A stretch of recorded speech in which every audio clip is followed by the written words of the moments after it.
Happy Saturday, everybody. Hope everybody's having a great day so far. Thought I would jump on more in the morning because, as you all know, I'm a big college football fan, and I'm going to watch my Pitt Panthers in the afternoon play, hopefully win their eighth game against the Virginia Tech Hokies. But that's not why I'm here.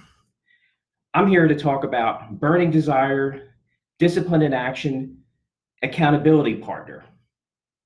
But we'll get to that at the end of this talk. What I want to do, and normally you hear me talk about centering prayer, but I'm not going to talk about centering prayer. I'm going to actually talk about, I wrote a book, and it will be published in the spring of 2020 called Centering Prayer and Mindfulness, A Path to Abundant Life. And I want to just talk about how that book came about. So the story goes back to 2013. In late 2013, I was perusing Amazon looking for books to read. I came across a book called Healing the Divide, Recovering Christianity's Mystic Roots by Amos Smith. I sampled it on Kindle. Initially couldn't get into it. Then I came back to the book more toward February or so of 2014 and read the book and loved the book. The book talked about Jesus paradox, what Amos Smith referred to as Jesus is God and human. And the book, more importantly for me, talked about centering prayer. And I thought, wow, I had always been attracted to silence. I just didn't know what to do in the silence. So now I found a container or practice for the silence. So I went to Amos's website, I emailed him, and I began asking him questions about centering prayer and silence. And to my surprise, Amos responded. And we had a lot of back and forth dialogue. We became friends, quite frankly. Toward June or so of 2014, Amos Smith saw how excited I was about his works and about silence and centering prayer and the Jesus paradox, that I began working with him on his website and doing some of his social media. And then in June of 2014, he sent me a provocative email and said, "Rich, I think you need to write a book." I thought he was crazy at the time. I had never written a book. The longest I had written, probably going back to college, 6, 7, 8-page papers, but never had I written a book, nor did I know how to write a book. So I asked my wife, I said, "What do you think if I try to write a book?" And she said, "Sure, go for it." So I told Amos, yes, I am interested.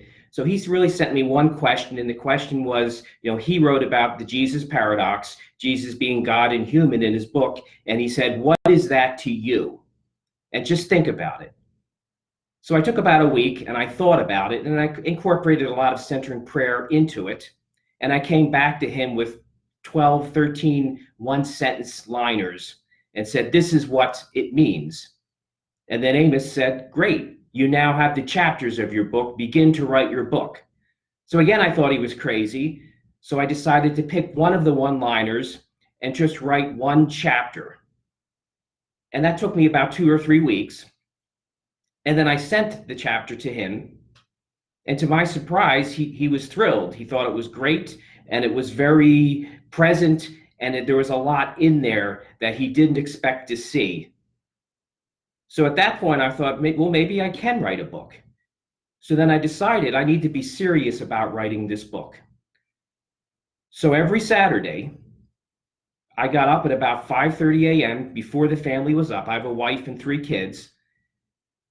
Got in my car, and I drove to Starbucks. And I would write from about 6 to 9 or 10 a.m. on every Saturday. And then I would turn off the computer and come home and spend Saturdays with my wife and kids. And I did this over a 3-year period. Every Saturday I got up, and at 6 a.m., because that's what time Starbucks is actually open, I typed the book. And lo and behold, 3 years later, the book was finished.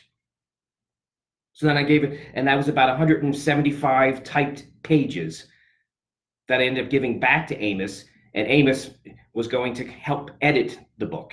And then in the meantime, he said, well, you need someone to write the foreword of your book, and you need someone to write the afterword of your book. So I put together an email and started reaching out to other contemplative authors to get someone to write the foreword and to get someone to write the afterword. So then our manuscript went back and forth a few times. He edited it, he sent it back to me. I edited it, I sent it back to Amos. Amos edited it, Amos sent it back to me. And that process went on for a couple of months. And then Amos said, in order to publish the book, you need to actually approach a publisher. We need to write a book proposal. So he gave me a template of one of his previous books. And what did I do every Saturday from 6 to 9? I did the book proposal. The book proposal was probably about 25 pages. A book proposal really talks about your book. It summarizes each chapter. It talks about who you are. It talks about how you plan on marketing the book. It talks about who you can market it to and why your book will be attractive.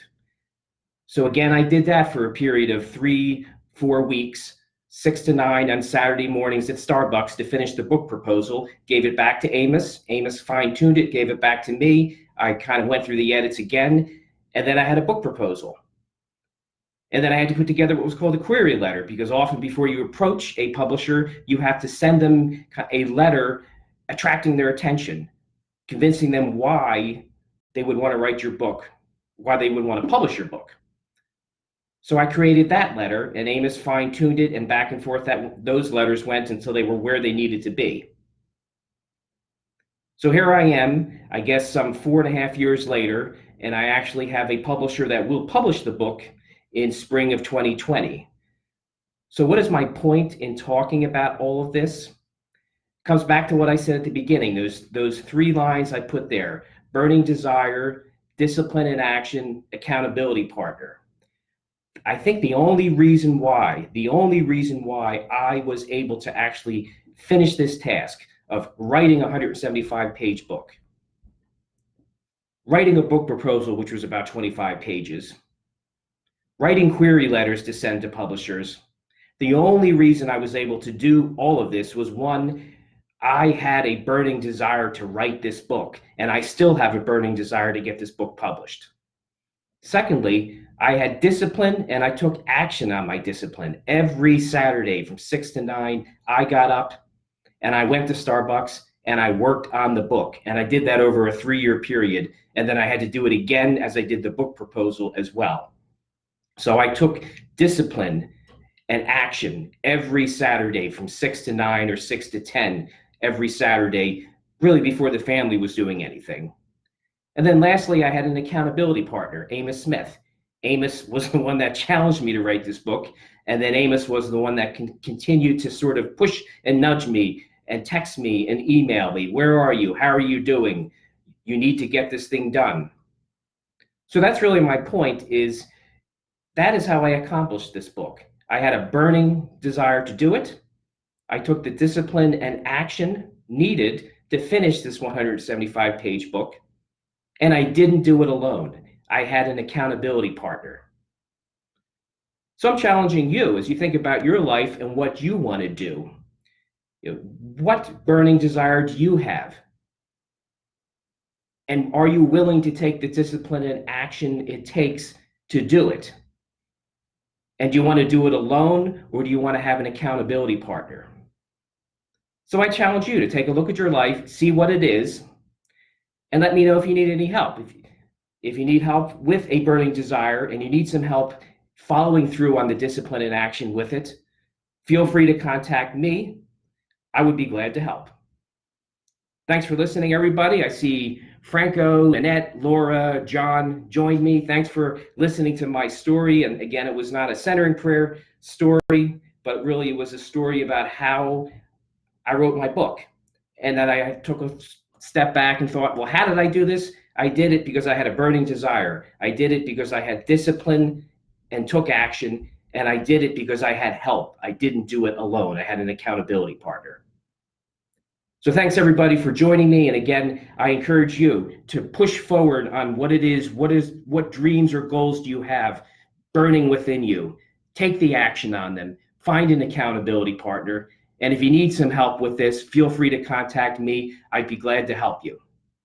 Take care, everybody. Enjoy Saturday, and I look forward to the Pitt Panthers later today at 3:30. Hopefully they'll beat the Virginia Tech Hokies. Hope everybody has a great Saturday.